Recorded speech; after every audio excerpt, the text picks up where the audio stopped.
Hi everyone. I've been listening to a lot of music lately, and I haven't had the time to review like any of it, and I won't have the time for quite a while. So I wanted to just go through these and give like my major thoughts on each of these really quickly. Um, so I'll just start with I'll go with Oracular Spectacular by MGMT. Um, This has some songs on it that I really love, especially "Kids." "Kids" is just like probably one of my favorite songs ever. Like it's got to be somewhere in the top 100. Um, and like "Electric Feel" is pretty great too, and so is "Time to Pretend." Those are all really great singles, and even some of the deep cuts on here are really good.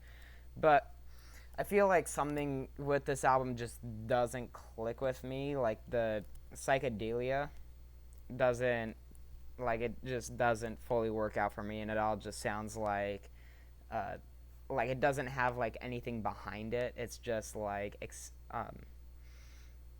all this cool stuff, but nothing to back it up. So I'd say it's like a decent 7, and I'd probably say the same about Little Dark Age, which came out in 2018. um, Maybe like a strong 7 because I feel like overall it's more consistent of a release. Um, but again, it just doesn't like a lot of these sounds just don't click with me. Um, I listened to Igor by Tyler the Creator, and this album is really fantastic in showing the phases of breakup and like how one goes through it, and the whole while it has these really interesting beats behind it. Some of these beats are just like super catchy, and everything is well written. Um, the beats take on like a sort of neo soul, I'd say, uh, type of influence. There's a lot of singing on this record over rapping, which is what Tyler normally does, and I think it really pays off. It's just a really great album. I'd say it's like a decent 9 out of 10. Um, and his follow-up album, which came out about a month ago, "Call Me If You Get Lost," I've listened to. It's probably not as great as Igor, I'd say. It's a lot more disjointed, and that's like my main issue with it. I mean, some of the songs are a bit weaker. I don't particularly care for Manifesto. I feel like a lot of the bars on there aren't gonna age that well. But there are still some really great songs on here, like Lemonhead and Lumberjack are like great bangers. There's a lot of yeah, just great songs all around. Again, similar production to Igor, but it's a little bit more like hard hitting and maybe more accessible. Um, yeah.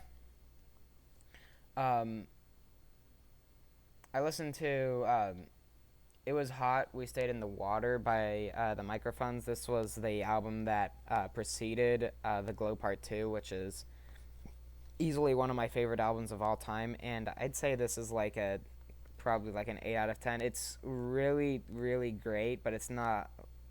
I, not really great. It's great, but it's not nearly as like just everything that the Glow Part 2 is. And yeah, I mean there are some great highlights on here. Namely, the Glow is really great, and some of the tracks building up to it. But yeah, again, it's great, but it's not nearly as great as the Glow Part 2 is really all I have to say on it.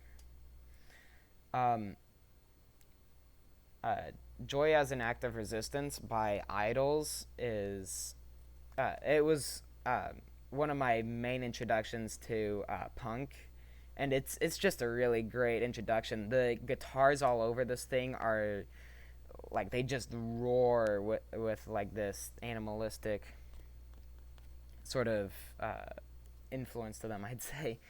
Um, a lot of the songwriting on here is really great. There is a slight dip in quality towards the end, but other than that, this is easily one of the I mean, it's one of the few punk records I've heard, but it's easily one of the best. I'd say it's like a strong 8 out of 10. Um,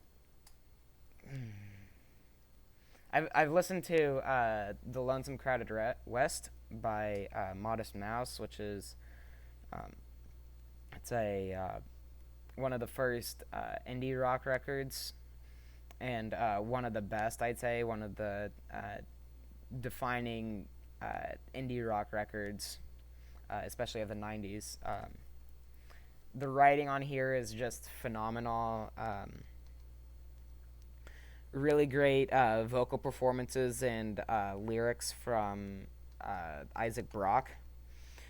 And there's also quite a lot of variety on here. As far as like instrumentals, there's a lot of differences here. There's a lot of like the album goes through all these different phases, so you feel like different emotions at different times, which is really great. It's not all just like sad. It's not all just like angry or depressed or at any moment. It's all like it can all go like happy or not just straightforward happy, but like I don't even have the words to describe it, but yeah, there's a lot of variety on this thing. It's also like an hour and 14 minutes long, which is a long time to build each of these songs, and it really shows because some of these longer songs are really well written.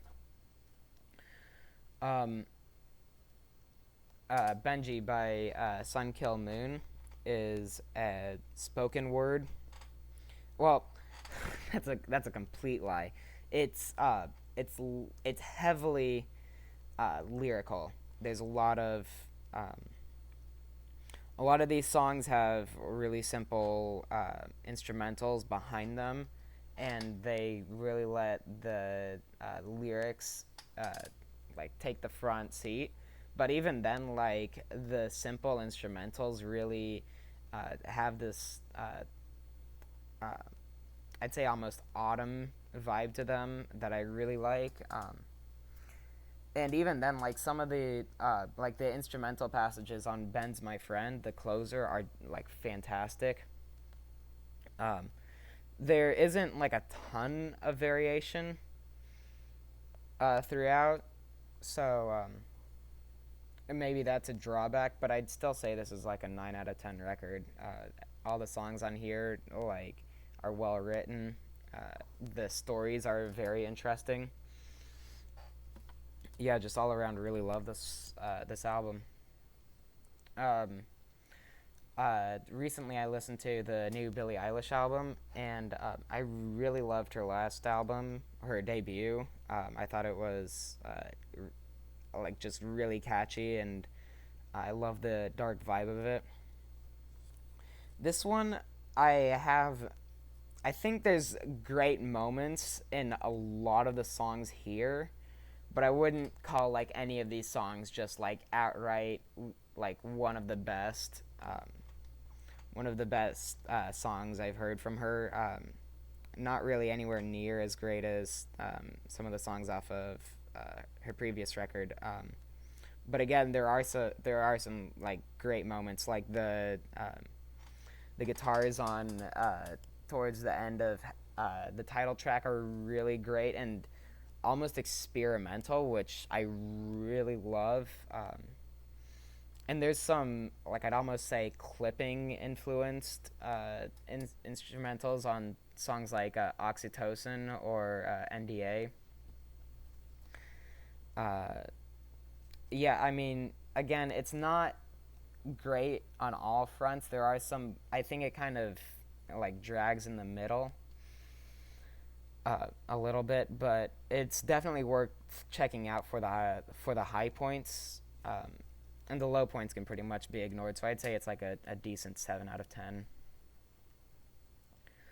Um,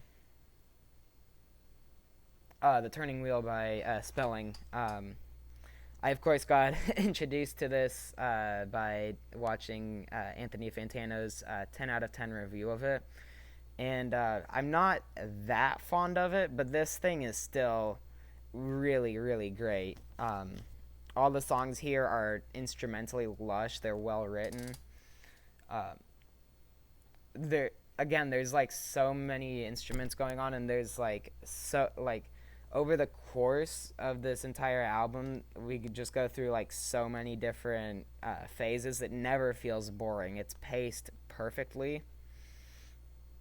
Um, Boys at School is probably one of my favorite songs, like top 10 easily, top 10 favorite songs ever, and it's only been out for like a month.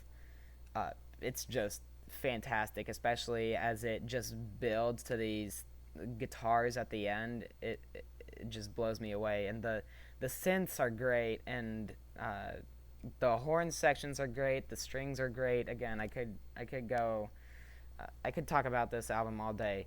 The one problem I have with this is the song "Emperor with an Egg." I feel like this would have been good as like a bonus track on like a deluxe version of this album, but I don't think it really fits in its place between "Awaken" and "Boys at School," which are two of like the most grandiose and like just breathtaking songs on here. I feel like Emperor with an Egg is sort of like a step down from that.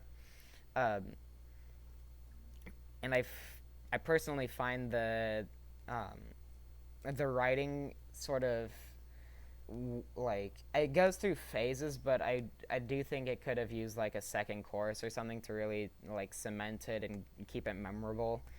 Plus, I find the a cappella vocals at the end to be just really annoying. But other than that, I really love this album. I'd say it's like a strong 9 out of 10. Um, yeah. Oh, Wide Awake by Parquet Courts. This is sort of political, like garage rock, I'd say, with maybe like a 50s to 70s, somewhere in that era, inspiration to it. It's definitely a throwback. I really, really like this album. Not too much to say about it, but I really love the title track and its disco influence and sort of. I don't really know how to describe it, but it's really great. The choral vocals on "Death Will Bring Change." All of the songs feel like unique. There's no like retreaded water.